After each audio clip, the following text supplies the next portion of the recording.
Hello and welcome, or should I say bonjour et bienvenue, to Forza Horizon 5, where today I am talking about French cars, specifically why aren't there more of them in game. I mean, when this game was released, I was very happy to find that we got this, the Renault 4, but it has 27 horsepower, so no one is ever going to use it. But I mean, I've sent out a tune for C-Class, and people have used that, so thanks. However, I was wondering, why aren't there more French cars? I mean, in terms of rallying like this, why don't we get a few more Citroens? Because Citroen is the most successful WRC team ever. So why don't we get something like a Citroen Ami? That could be cool. Has more power than the Renault 4.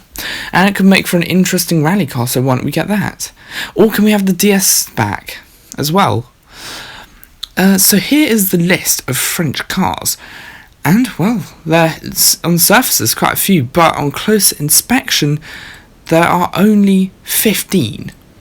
Well, except for this, the EB110, which is actually Italian.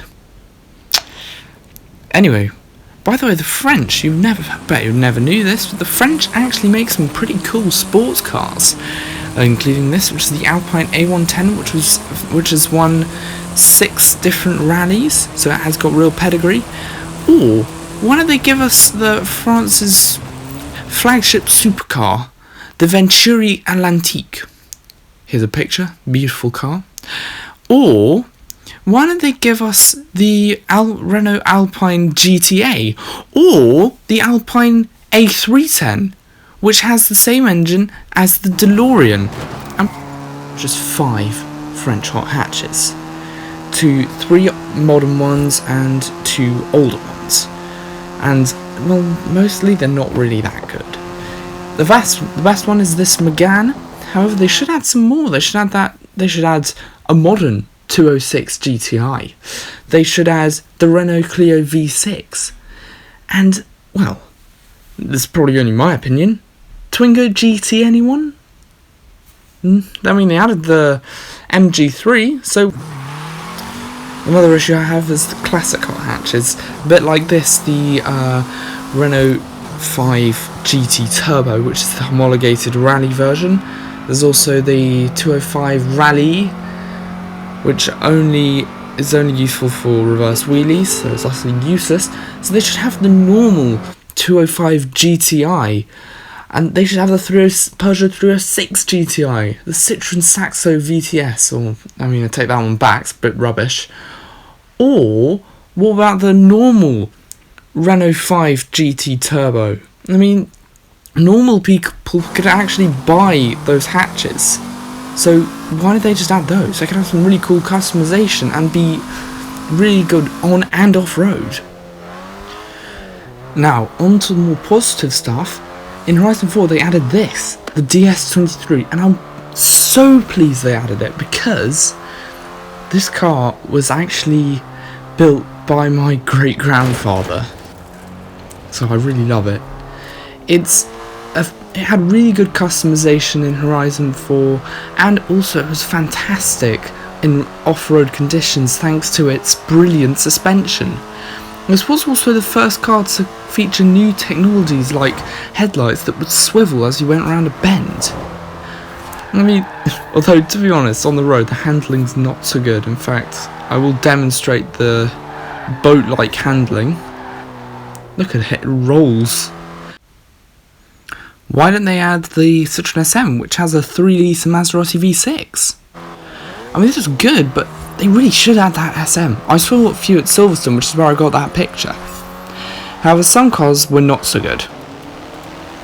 Yep, the 2CV was in Horizon 4 as part of the James Bond pack. Apparently, the thing with the 2CV is it had very clever suspension, which was said to be so good it could carry a clutch of chicken eggs across a ploughed field.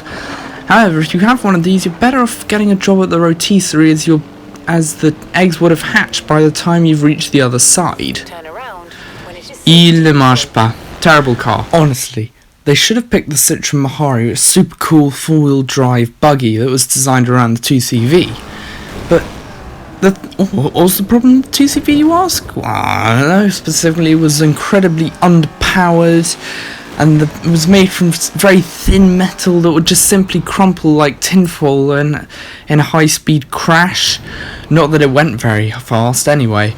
I mean, it was designed to be a cheap car for the poorer people of France who lived in rural areas, but it's just simply awful. I mean, this person designed a pretty cool obstacle course, but the Citroen simply doesn't work. It just simply doesn't go up the ramp.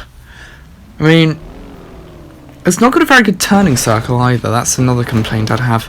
So, they shouldn't have added this. I know it was in James Bond, but they just shouldn't have added it. This is the Bugatti Type 35, and it is of course it's French, and it won over 1,000 races. The most successful Bugatti racing model. Add to that, it is one of the oldest Bugatti, one of the oldest cars in Forza from 1927. How about that? 1,000 races, that is a lot. This is the Bugatti Chiron, which is built in the town of Mulsanne, which is in France. So this is actually a French car. For those of you who don't know, the EV110 is actually Italian, so I haven't used that. So the Veyron, that's also French, and that was the fastest car in the world with over 1,000 horsepower. As Chiron, 1,500 horsepower. And today there is a version which can go up to 300 miles an hour. This is just the standard one, so I've been given a long runway and a 1,500 horsepower car. Let's see what speed it can hit. 220, 30. Can we hit 240? Off the jump, 245 miles an hour. That is absolutely rapid. And we are going to hit the water. Officially right off our £2 million car. Oh dear. And on that bombshell, it's time to end. Subscribe.